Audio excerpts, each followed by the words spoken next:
With a variety of people about this, including an assembly member, one of the trailer court's owners, and some of those who are accusing the owners of Forest Park Trailer Court of operating it without proper water or sewage services.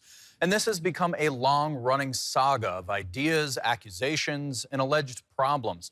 The trailer park is accused of acquiring new residents months after the municipality of Anchorage issued eviction notices. At the same time, the commissioner of the state's Department of Environmental Conservation is saying the trailer court has had active water and sewage issues for years. Still, the owners claim nearly all of these allegations are untrue.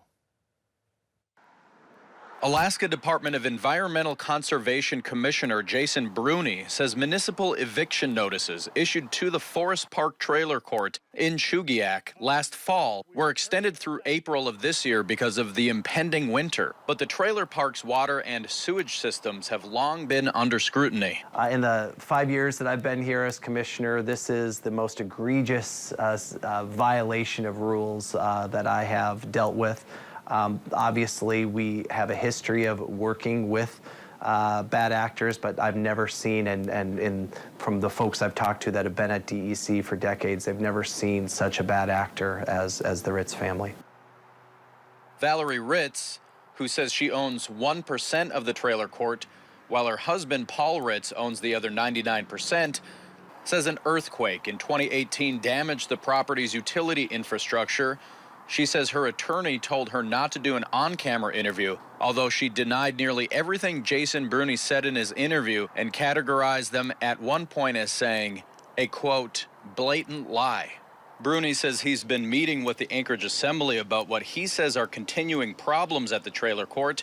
Problems, he says, including issues with the park's water and sewage systems. And while Bruni says there have been efforts to help residents leave for better opportunities, he says Forest Park has still been acquiring more and more residents despite the alleged issues and an active eviction notice. We're committed to trying to help Alaskans. It's our goal at DEC to protect human health and the environment. It's not to put people on the street, but people deserve that common dignity of having safe drinking water and not having sewage that's daylighting and their kids could be playing in. That's just, again, it's just inappropriate. Anchorage Assembly member Kevin Cross, who represents the district where the trailer court is located, says the municipality ultimately has the authority to take action on the eviction and vacate the trailer court. The real goal here is to make sure that we don't have over 130 people added to the homeless rolls, because if the worst case scenario, they abate the camp because you don't have safe drinking water and a questionable septic system. Cross says a variety of people from the public, private, and nonprofit sectors